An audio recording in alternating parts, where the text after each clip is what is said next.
Listo, chicos. Continuando con el ejercicio de los multiplicadores, aquí tenemos un segundo ejemplo donde vamos a detallar otro caso que podría presentarles para este tipo de ejercicios. Aquí tenemos conectado un diodo en paralelo. Para ello ya he ido avanzando el ejercicio, solo correspondería explicar.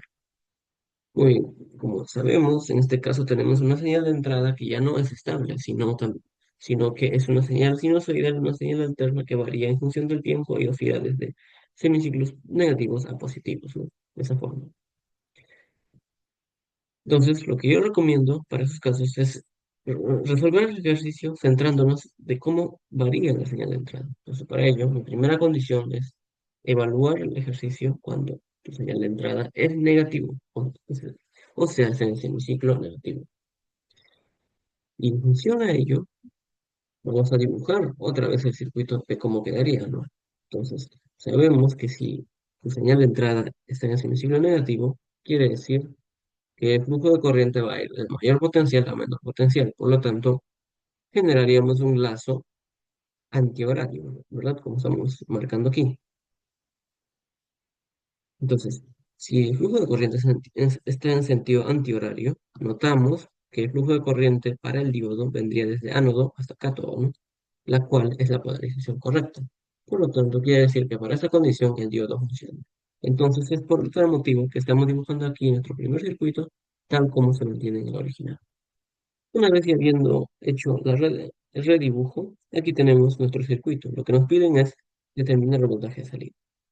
Notamos pues que el voltaje de salida es exactamente el valor que nos va a salir de diferencia potencial desde el ánodo hasta el cátodo, ¿no?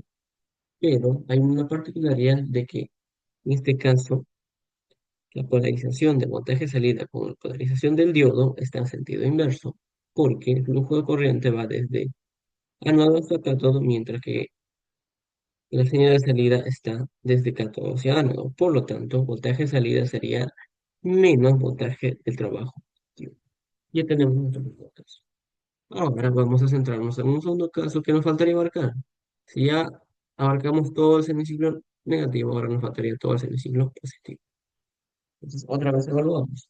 Si es que estás en el semiciclo positivo, quiere decir que el flujo de corriente, basándonos en el voltaje de referencia, vendría desde menor potencial a mayor potencial. Entonces, si hacemos ese análisis, notamos de que en este caso, para que eso suceda sí o sí, el potencial en el cátodo del diodo aquí debería ser mayor al potencial del ánodo. Pero ¿qué pasa en este caso? Que el diodo simplemente no funciona, ¿no? Entonces, ¿qué estamos haciendo? Dibujando un circuito abierto. Entonces, para esta condición, el circuito nuevo quedaría de la siguiente manera.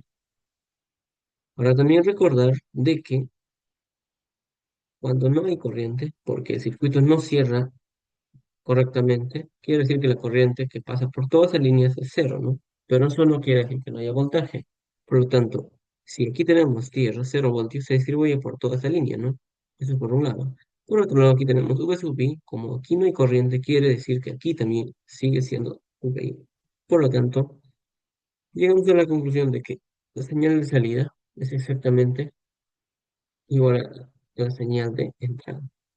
Por lo tanto, como ya hemos abarcado todos los valores posibles, positivos como negativos, ahora sí podemos decir cuál es el valor de V sub 0. Tendría dos valores, ¿no?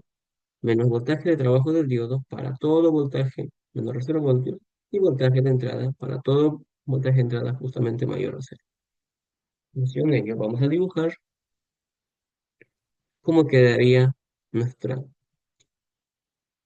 señal de entrada y salida en función del tiempo. Aquí tenemos nuestra señal de entrada, que es una señal sinusoidal, ¿no? VI por seno de I.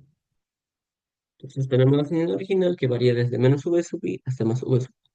Ahora, manteniendo la misma frecuencia, el mismo periodo, tenemos aquí lo siguiente, la señal de salida. ¿Cómo varía esto? Recuerden que habíamos determinado que para el voltaje de entrada, si signo negativo, su valor va a ser menos V, voltaje de trabajo del diodo. Y mientras tu señal de entrada esté en el ciclo positivo, ¿cuánto era el valor de señal de salida? V sub I. Es por eso que para semiciclos positivos, está en este rango, tu valor de señal de salida va a ser lo mismo que la señal de entrada, es decir, V sub I. Pero ¿qué pasa si la señal de entrada tiende a ser menor a cero? Por lo tanto, en este caso, ¿qué pasa? Se trunca en el menos valor de trabajo del diodo. Es decir, se trunca aquí. Otra vez pasa a ser señal de entrada positivo. En ese caso, otra vez señal de salida vuelve a ser igual a la señal de entrada. Lo mismo pasaría en el siguiente ciclo. Como tu señal de entrada es negativa, tu señal de salida será menos el voltaje de trabajo del diodo. De esa forma variaría este circuito con respecto a la señal de salida. Listo, chicos, nos vemos en el siguiente video.